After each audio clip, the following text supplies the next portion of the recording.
what fecal sludge is actually. If I talk of fecal sludge, is a highly variable or specifically more of organic content with significant levels of grease, grit, hair, debris, and whatnot. You talk of any kind of, you can talk of any kind of shit, and that is there in fecal sludge. So it is there in your septage or fecal sludge. Of course, there is a very thin line here difference between fecal, what we call fecal sludge and septage, but they are, I mean, often used as synonymous terms. Let us not go into the details of it, but the characteristics of these fecal sludge actually depend on certain of these factors I'm trying to show you. Is the storage time, the tank emptying technology or pattern, performance of a septic tank, something which was Professor Bala was talking about, intrusion of groundwater, temperature, pH, all these things, and of course admixtures to the fecal sludge. That is, is it only fecal sludge, or is it beyond something fecal sludge, that your kitchen waste or your wash waste are all going into this fecal sludge matter, fecal sludge tank? So that all these things together, culminated together, they decide on the quality or the characteristics of the fecal sludge that is coming out. Now, if you look into just a few minutes earlier, Professor Bala was showing you some huge numbers of BOD, COD. If I have taken up from your study materials, this is also a huge number if you see. Biological oxygen demand ranges in fecal sludge from 440 milligrams per liter to 78,600 liters, which Balagaru was showing you all. Chemical oxygen demand in the same range. So you cannot, I mean, you just can't imagine. Now, why these numbers are so alarming? Why are these numbers so alarming? So first, let us say when we do the monitoring, or we do the scientific parameter based monitoring, we basically define the characteristics in basic kind of characters: the physical characteristics, the chemical characteristics, and then the biological characteristics. Physical characteristics generally talk of certain parameters like the total solids, total dissolved solids, total suspended solids. When I'm talking of suspended solids, it's basically the solid material, as you can see, that which has settled down in this cone. This solid material is actually constituting the TSS. The dissolved solid is in this part of the screen, in this part, upper layer of the what you call this thing, which is the dissolved solids in the water. And TS is actually the whole content of this cone, what it has been shown. Volatile solids, which actually we have different parameters. Fixed solids, which are actually inert, which cannot be converted to anything, which cannot be treated to anything, which cannot be further degraded. Those have also to be considered when we are designing a particular treatment technology. Coming to the chemical characteristics. Of course, pH is something very common. I need not explain on it. It is exactly the hydrogen ion concentration in a particular liquid. It determines whether the sludge or whatever material we are checking pH on, whether it has got a biodegradable potential or not. If it is too acidic, it may not be able to be going through a biological degradation. If it is too alkaline, it may not be going through a biological degradation. Even if you are going for a chemical treatment, these pH values will be very crucial in determining the exact chemical procedure you would be taking up to go for the treatment for the nullifying of the, polluting effects of these. Next, another huge parameter which is globally considered important parameter with fecal is the chemical oxygen. Chemical oxygen demand is basically, I was talking just a few slides back, just a previous slide, I was talking of dissolved solids. When there is a dissolved solid, that means there are certain kind of, am I audible? Because it's showing me a kind of. Yeah, you're audible. Yeah. You're okay. It was showing me a disruption in the internet connection actually. So this COD, what it does is it takes up, it is actually an indirect measure of the amount of chemical pollutants that are there in the water or fecal sludge or septage we are concerned about. So we need to check the chemical oxygen demand, that is chemically the amount of oxygen that will be consumed by the uh, chemicals in the septage or water, because we know everything in this earth has a tendency to go to its most oxidized state. So as in the process of oxidation, it will take up a lot of more oxygen. So it could be an inorganic salt, it could be an organic salt, anything present there, it would take up the oxygen. So that is one measure which gives us the total oxygen demand the chemicals present in the septage would take up.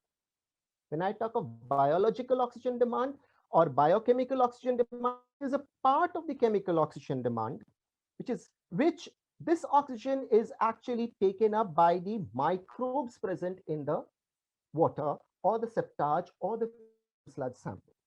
It is not the only inherent oxidation, it is the aerobic activity of microbes that will the oxygen, consume the oxygen, which Balagaru was very luxuriantly just a few slides back. So if you kind of on these parameters, we actually check the level that is present in the water, which we are planning to reuse, recycle, or even go for a surface discharge. If you are going for a discharge to a water body, just imagine if there is a high BOD, that means those already the microbes present will already consume the oxygen already there in the resident there in the water body, and eventually the fauna of that particular water body will find a lack of oxygen, and obviously the fauna of that the fishes or any other kind of aquatic organisms, aquatic animals that are there, they would suffer a kind of crisis. Now coming to phosphates. Now, phosphates, where do they come from? Now, the chemical oxygen demand, the biological oxygen demand, pH, which I was talking of, as I was saying, these are actually indirect indicators of pollution. When I talk of phosphates, it is a direct indicator of pollution.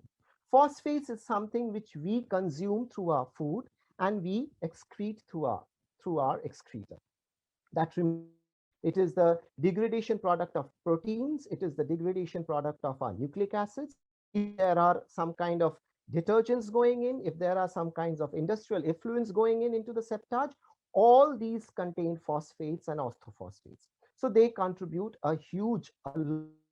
Now for us, phosphate surely is a kind of pollutant which we need to monitor, check, and have a hold on during our treatment processes.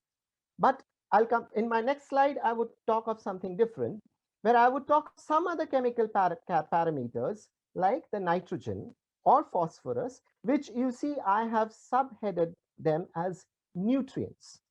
Now, obviously, a question if I was talking of something which was of concern of a pollutant level, then why am I talking that these are I'm calling them to be nutrients?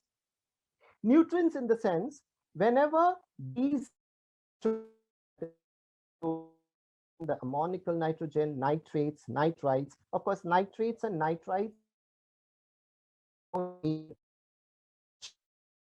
as such, but whatever, if these are there, when they enter into a water body or when they enter out in the environment, when microbes come to its exposure, when any kind of photosynthetic organism come to its exposure, photosynthetic organism in terms of is it cyanobacteria to algae to big plants to big trees to anything, when they get exposed to such kind of components, nitrogen, phosphorus, that is actually a nutrient for them. If you see, the farmers actually add on special nitrogen containing chemicals, phosphorus containing chemicals for the crops to grow better. So this fecal sludge already contains a huge concentration of nitrogen, phosphorus, potassium, which we actually generally consume as human beings. We consume in a huge amount, and then we cannot digest, we actually excrete them out. That is their resident in the particular fecal sludge. However, as there it is said in the box, at the same time, they consist a host of and at times chemicals, heavy metals, hormones, pharmaceuticals, of course. Chemicals, we don't consume chemicals, we don't consume by consciousness, we do not consume heavy metals, but our food contains some amount of heavy metals, some little bit concentrations. Hormones and pharmaceuticals, I need not say the rampant use of rampant and mindless use of antibiotics, what we do today, they eventually go out into those water bodies. The rampant use of hormonal medicines, they go out into the water body, and a water body in the sense through this fecal sludge only they go. So those are residually there. So those need to be checked on and with some treatment process before they can be recycled, reused, before water can be recycled, reused, or even planned for a surface water discharge. Now coming to the biological characteristics, this is the most part which Professor Chari was. There are hell of a lot of group of microorganisms. Let's talk of the some four very important group of microorganisms that are present in fecal sludge or septage. Bacteria, viruses, protozoa, and helminthes. I'll come to them one by one. Bacteria, a very common bacteria you have heard of the name of is E. coli, Escherichia coli. It is actually an indicator organism which is resident in anybody's stomach, whether it is humans, animals, anything, soil, anywhere you go, Escherichia coli is omnipresent. So that becomes an indicator bacteria. If we find during our tests, during our biological testing, that Escherichia coli is there, we take a suspicion that there may be some kind of pathogenic bacteria in the sample. So we need to check. Again, I'm coming to when we are setting up FSTPs, we need to check before our treated byproduct goes out of the FSTP for any kind of reuse, surface discharge, or anything. So then we go for, if we find a proper presence of E. coli in a particular number, which seems very high, there are standards, of course, for that in ISO 17025. And then we actually go into the checking of the fecal coliforms. When we are talking of fecal coliforms, we are specifically which reside only and only inside human intestines, and they can cause disease to only and only Salmonella typhi. From the name typhi, you can make out it is actually typhoid fever. Shigella species, it is Shigella. Dysentery is caused by this bacteria. Vibrio cholerae causes cholera. So if these are bacteria are present, obviously the water needs to be having a check. Talking of viruses, of course, when it comes to hepatitis A, that is the jaundice, hepatitis E, rotavirus, these are some of the viruses which very easily spread through water. They can survive in water for a few hours to few days, and they can spread through untreated water. Poliovirus is it's actually a boon actually that it was carried by water, that today through this water monitoring only, through monitoring and through systematic monitoring, that today India has come into a kind of position where we can say that India is almost poliovirus free, because it is through water, it is through sewage that polio breaks were actually monitored for the past few days, and then we actually got to hold on to the our vaccination processes. Coming entamoeba, of course, entamoeba histolytica, right from your class 8, you people have studied that it is an amoeba which causes amoebic dysentery.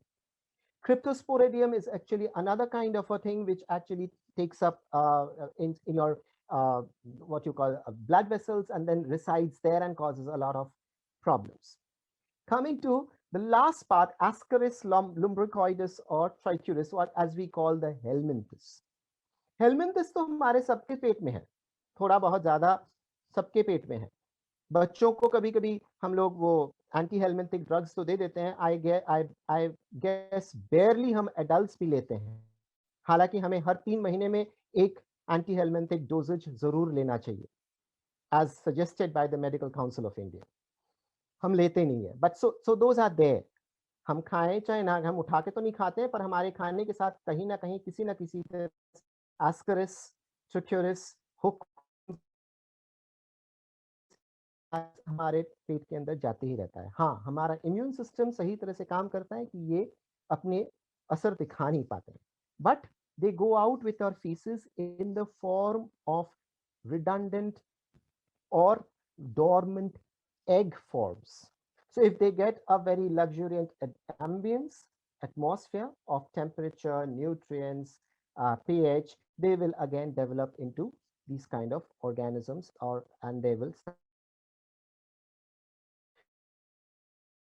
be alarm concepts in water treatment that we should take care of. Other than that, of course, there are a hell of a lot of things, like there are those moisture content, there are the total dry solids, volatile contents, ash content. These actually give an estimation when we are actually designing a particular technology or designing a particular treatment plant with reference to a particular technology. Talking of ammonia, potassium, phosphate, orthophosphate, as I told you, fecal sludge, if you see, there are two major components of fecal sludge. One is the water part and the other is the solids part. Solid is barely 3 to 5%, especially with a country like India where we are washers. We use a lot of water, so in a hugely diluted form where it is 3 to 5% of only solids and 96 to 97% is actually water. So all these parameters which are being displayed here are mainly for checking or designing the FSTP when we are doing it. Other than that, as I told you, some of the important parameters which I have previously spoken of are the ones which we need to take into concern before at the treatment procedure, designing the treatment procedure, that these are taken care of before they are discharged off or reused or recycled in a particular place.